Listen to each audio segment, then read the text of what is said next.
People from Provence and Parisians are completely different. So Provence is outside of Paris. Yeah, the farmers.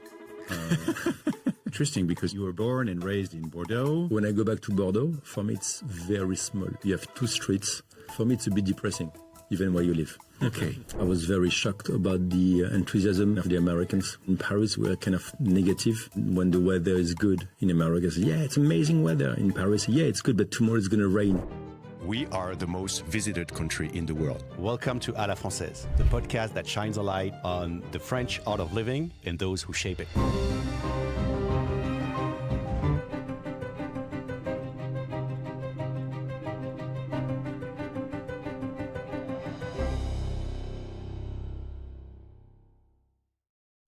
Olivier, so nice to have you here today. Thank you for taking the time to speak about your life, about the Parisian that you are.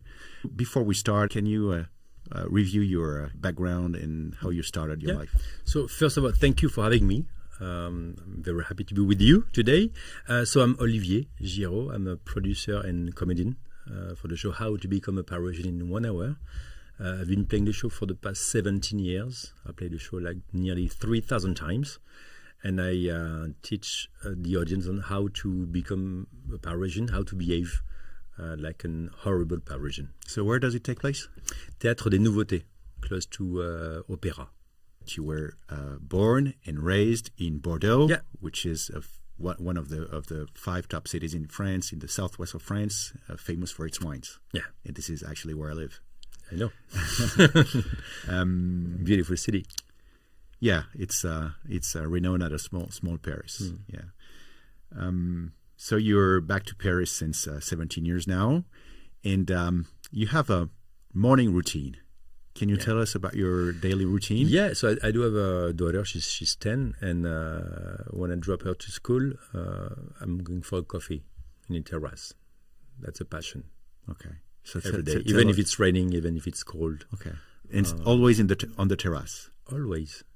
If inside, for me, it's useless. Mm-hmm. You have to be outside, watch people, make fun.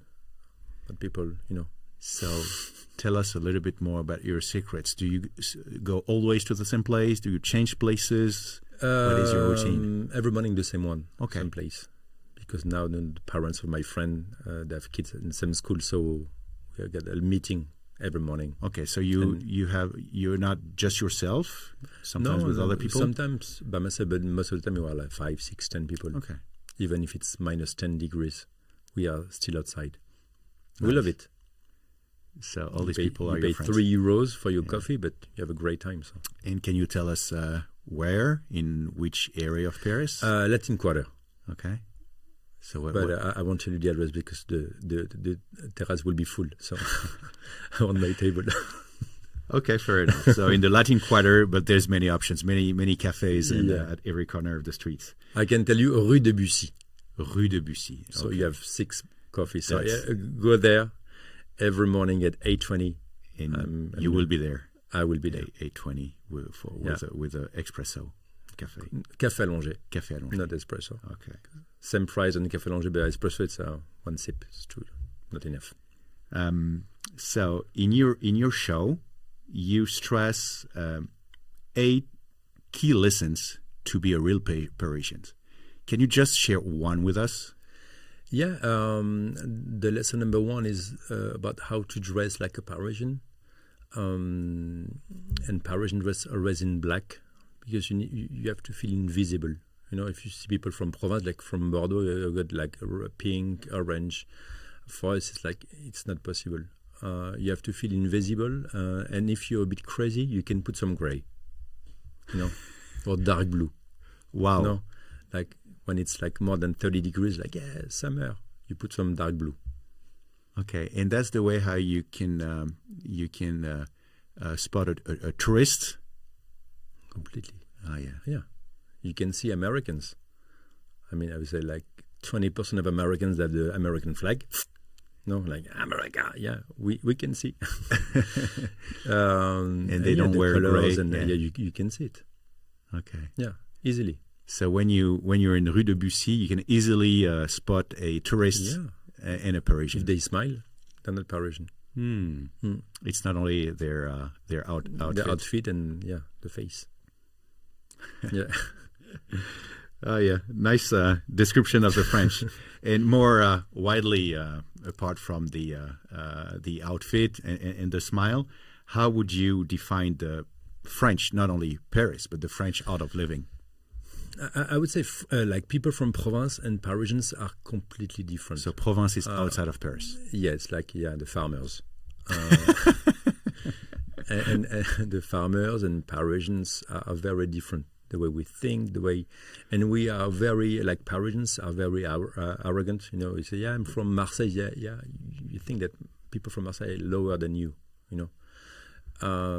So I think we are very different. You mean Parisians from Paris? Paris, and we really know that we are better, which is true, because we work, a lot. Less than in Provence, they relax. When they're 18, they buy a house. They have a kid when they're 19.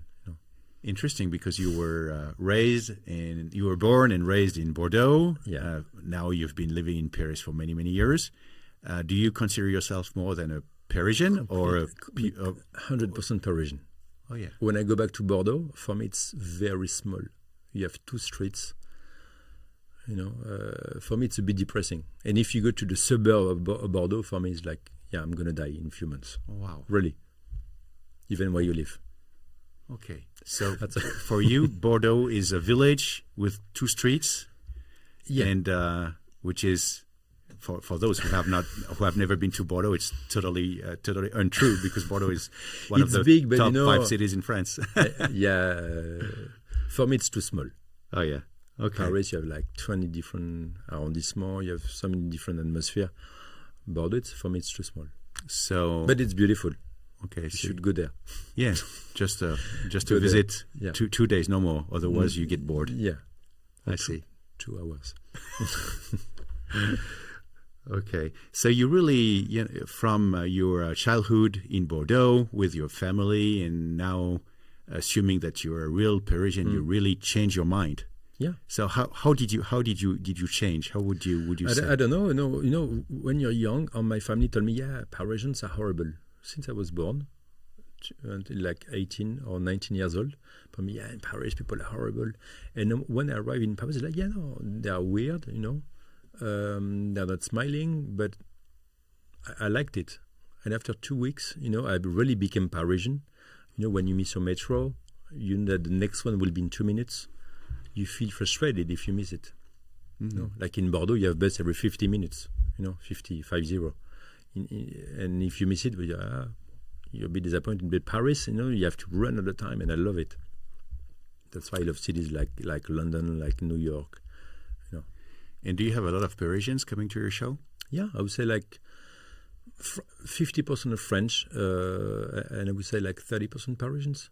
Oh yeah. Yeah, and they're laughing about the show because I'm telling about their life, It's like a mirror. Okay. And all the time people at the end of the show say, you're right, we're like this, but nobody ever told me like, thank you, because of you I'm going to change. They're so proud of being horrible. Yeah. So, well, as you know, France is the most visited country in the world, with almost 100 million a year. Why do you think French so much fascinating for the tourist? I think it's a bit marketing as well, because the Paris destinations like you eat macaron, Parisian way of life. It's like Japanese. The way Japanese see Paris, like you imagine like lavender in Paris. You imagine like everybody's beautiful, well dressed, and when they arrive, they can be really sick, like the syndrome of Paris, and they have to go back to their country. Otherwise, they become crazy. So the image of Paris is amazing, and some people are disappointed about Paris because they saw like videos with like wrong ones, and I think it's like Emily in Paris. If you watch Emily in Paris, she has an amazing life in Paris. That's not reality. But so many students are coming because of Mail in Paris, and life is different. This is not the true But it's Parisian good. life. I mean, Paris is good marketing for Paris. Yeah, yeah, yeah. So thank you, Emily. But this is not the real Paris, No, according of to course you? not. Yeah, okay. It's very hard to find an apartment. It's like a nightmare. People are waiting like ages to have a little apartment, studio. No, not easy. So you mentioned earlier that your production company was called the French Arrogance Production. That's the name. Yeah. So why did you choose this name? Why? Because all the producers in Paris told me that my show will be like a failure. So I was like, okay, I'm going to try. Everybody told me, yeah, it's going to take 10 years to have people in your room, in your theater. I was like, no, I don't have the time. If the show doesn't work after 2 years, I will stop. So I was like, okay, French Arrogance Production was for them because they told me I was stupid. It's like, okay, you're arrogant. Say, yeah, you have to speak in French. I'm going to show you that perhaps the show will work. So how do you promote your show? How?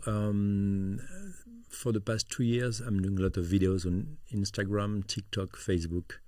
So it's a good way to get more people at the theater. And then the word of mouth is amazing. Like it can be in Paris or when Americans come, or American or whatever, from everywhere is coming to Paris, the parents say, yeah, you have to go to the show. It's in English.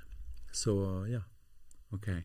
And well, you're speaking of the Americans, which is part of your audience. What is, because you're communicating with them a lot, and you save time at the end of your show to exchange and speak with them, and they can even ask questions. What is the biggest stereotype that Americans have about the Parisians? The thing we dress. They think we dress very like we are very classy, high heels, and which is completely different. Do you think we are very classy in Paris? I think sometimes when you go to live in Bordeaux, I think in Bordeaux people are more classy than in Paris. Yeah? I think so. No? You don't think so? Well, I think that compared to other big cities, big capitals in the world, when you come back to Paris, this is something you notice, that people are, there is a kind of elegance, of French elegance that you don't have in other countries. No? For me, when you go to Spain, Madrid, Malaga, people are well dressed. Like on Sundays, like wow, in Paris, just in a terrace, what I'm doing every morning. You have the time to observe like people. They want, like, even the ladies, they want to feel relaxed. They put like sneakers, high heels. You don't even see high heels anymore, which is good for them. I don't want girls to wear high heels, but the image is different. And still, the image of French people and even more Parisian women is elegance, that they're really elegant. So I don't know. And something else about Americans, they think that we eat croissant, French baguette, snails every day.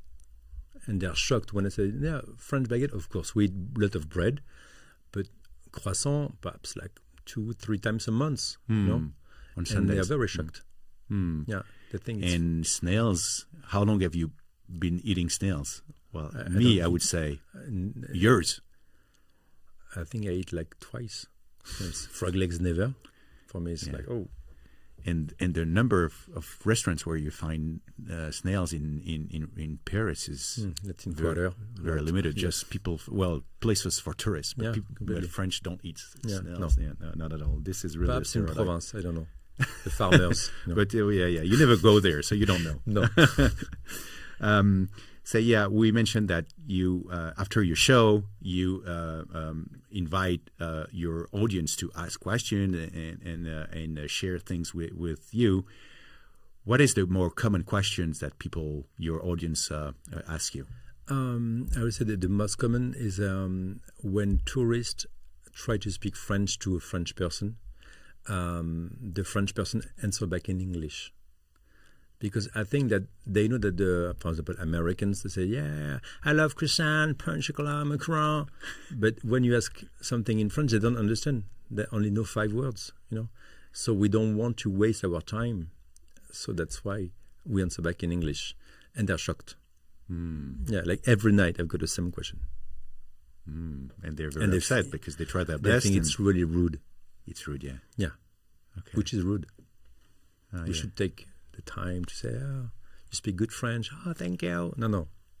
Here we go. Let's go. I'm not your French teacher. I'm not here to help. And do you have in mind during this questions and session after your show of a very weird question and maybe, disturbing question that you were asked at the end? Yeah, about politics. Like a few weeks ago, somebody asked me, what do you think about Trump? I don't want to answer. Because I know that some people in my room voted for Trump, so I don't want to make people like upset, That's not my role. It's like only fun. Okay. Like when I want 15 minutes, we laugh. No religion, no politics. Okay. That's it. So how did you escape that question? But I said that I don't want to answer. Just he's a good a businessman, which is sure, and that's it. And he's a good businessman. So can you come back to when you were in the U.S. and you began to make jokes maybe, and with your friends there about the Parisians, and maybe you were funny and they were laughing at your jokes. Is it how you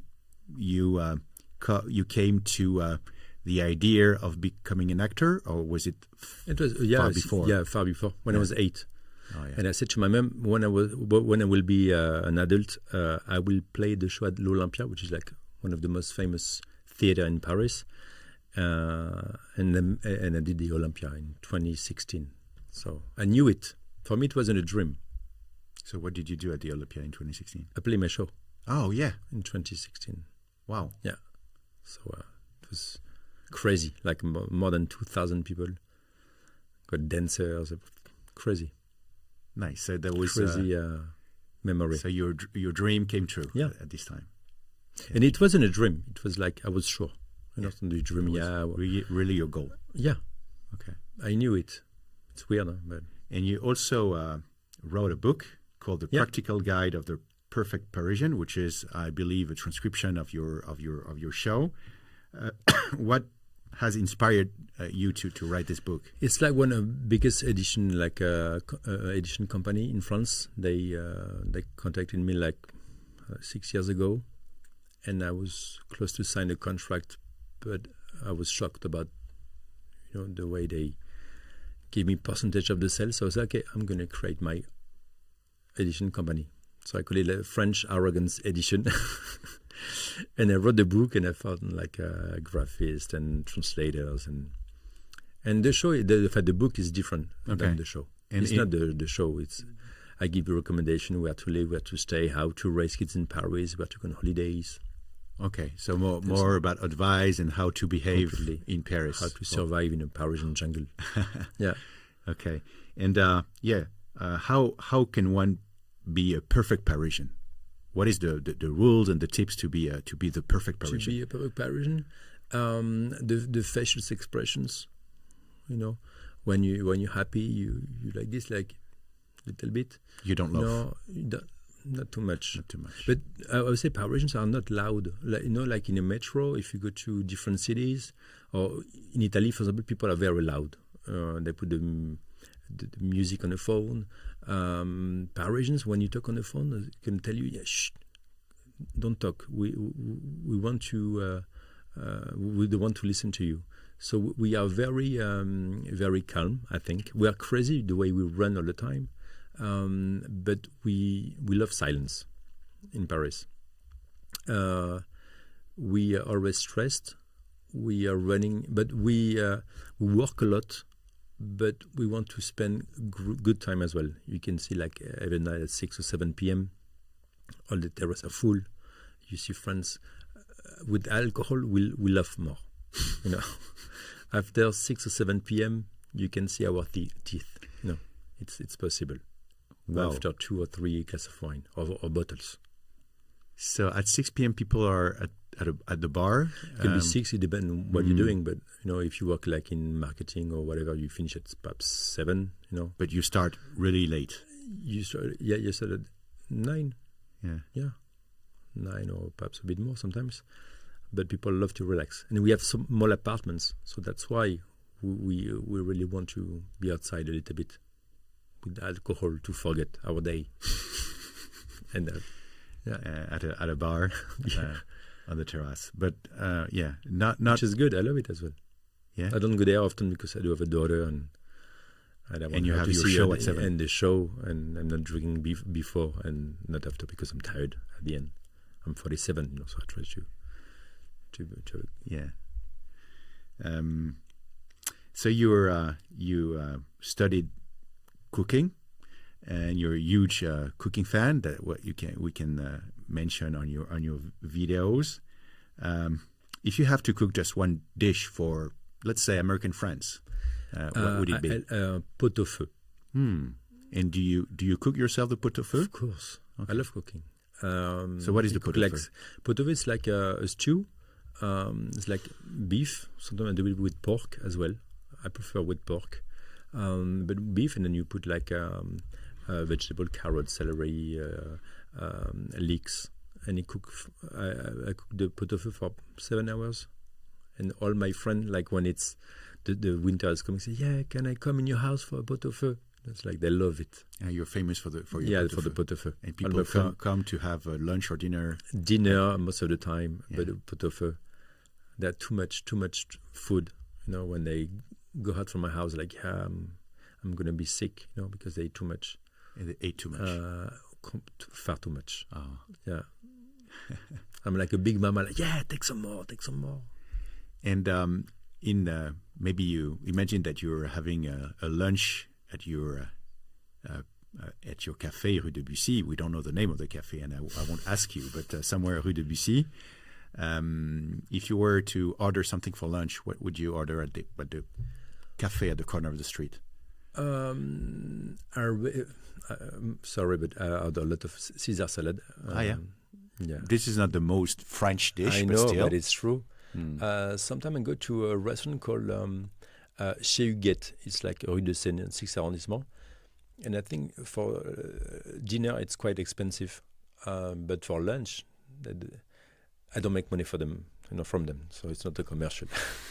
I think you eat oysters, starters, then main course you have a fish, and you pay 20 euros. And I go there very often. It's good. For three dishes, or maybe appetizer and main course. Yeah. You do a lot of walking in Paris. Yeah. You walk all the time. I don't know if you walked to be there in this studio, which is far east, close to from the center of to Paris. Provence. Yeah. Yeah. Fortunately, It's you didn't like, cross the peripheric, so you're still. I'm still in the city, but yeah. Yeah. You're Close starting to the close depression. green. Yeah. So, what would you take your friends if you had to take them by walking somewhere in Paris? I love Île Saint-Louis. I think it's really, really beautiful. And I go there very often during the summer. You can go for a coffee in a terrace. I think it's so quiet. I love Île Saint-Louis. I love the Latin Quarter, the 5th arrondissement, 6. I prefer the left bank, the right bank. That's a big war as well in Paris. Like, I love the right, the left. I prefer the left. I think it's more Emile in Paris. Yeah, in what sense? More authentic, more intimate? Yeah, and during the Yellow Vest period, like for 18 months, it was like you can see people like in getting out from the bakery with the croissants, so happy, and when you cross the bridge, with like a civil war. It's like a big difference. But I love the Latin Quarter, and like Americans, they love it. Most of the time, they go there. And the other way, is there anywhere in Paris that you think that everybody goes, which is very famous, and that you think is overrated? Champs-Élysées. I'm in Parisian, they don't like it. We never go there. Locals don't Do go you like? there. Well, Champs-Élysées? it's useless. Yeah. Yeah, Arc de Triomphe, it's nice. But I don't know. Well, the real locals, the Parisians, they don't have any occasions No. to go to the Champs-Élysées because Except it's with people from Provence. Their goal in their life, I want to see Champs-Élysées. So they're happy, huh? They pay the coffee €5, but yeah. So you never go there. no. Even Eiffel Tower, the same. We never go there. Oh yeah, you never went to the Eiffel Tower with your daughter? Yeah, once. Uh-huh. But for us, it's not a place we always go, It's here, it's okay. It's beautiful. But Well, you see it from everywhere. the area, yeah. Yeah. Yeah. In like a few weeks ago, you had a chance to do a tour, a guided tour in the Louvre with your family. Just tell us about your experience. How did you like it? It was amazing. And to be honest with you, I've been to the Louvre, I think, once before, à la française. And Ferret was amazing. So I came there with my wife and my daughter, and it was incredible with my daughter. But she went to the Louvre like twice before. But it was the time she loved it most. Yeah, it was good. I spent like a few hours with him. So in which areas of the Louvre did you go? Because it's so we huge. went to the Italian, we went to Greek and Egyptian. Did you visit Notre Dame after the restoration? Yes. Oh, you did. You did 3 go times, 4 times. Wow. I love it. Okay. It's beautiful. And there is a new security team. It's so fast. Yeah, even the queue is like crazy. After 10 minutes, Yeah. you can So I love it. Yeah. So you don't even need to pre-book your No. ticket. You It's just finished. go there, and even Yeah. if there's a long queue, it's very fast. Very fast. Yeah. And I live 5 minutes from so no And- excuse to not go there. Yeah, and a lot of American people have contributed to the restoration of Notre Dame, which explained the link between the Americans and their attachment to the French culture. How well do you have an idea of how we can explain that? How the Americans are so involved But into the Paris patrimony? I think that in like I would say in France, less and less people like go to church, and they don't really care about giving money for. They think that they pay enough tax, so they have to give money again. But in America, they are like this. Like something bad happened, they will give money, and I've got so many friends in America. They believe in God. Like they go to church every Sunday.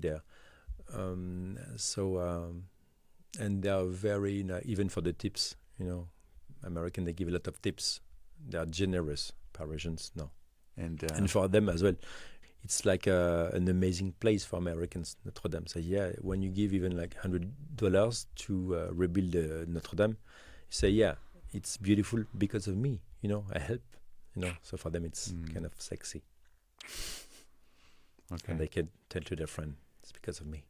We, as French, we have a very rich and long history, even if it's not your background. But is there a period of the French history that fascinates you more? I love the 20s, after the war, like 5 years of war, and the way they dress as well. La Belle Époque. La Belle Époque, yeah. And I got some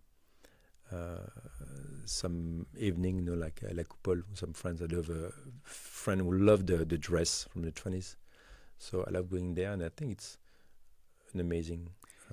It seems that you stress a lot that the appearance and outfit has a lot of importance for you, because you are stressing this period of the French history, the 20s, La Belle Époque, where people were very elegant. And this is maybe the background of this image that Parisian have. How do you dress during your show? Black.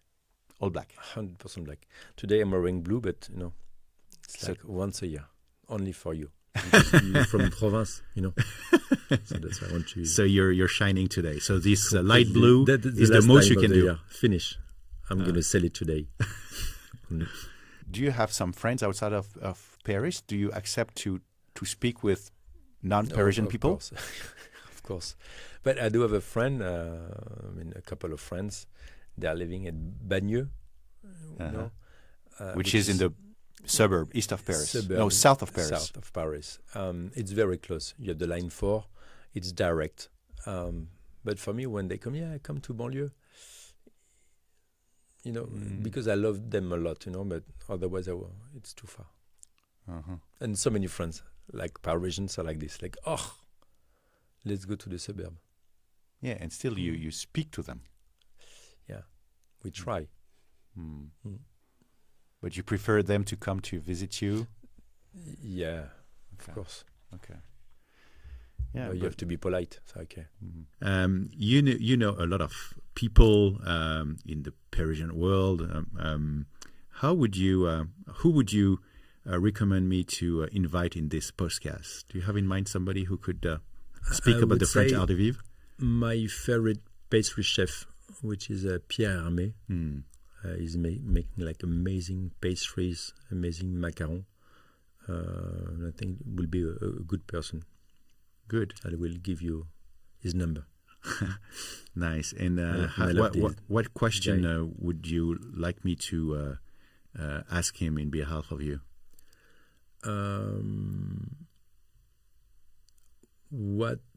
Because he created like so many shops around the world.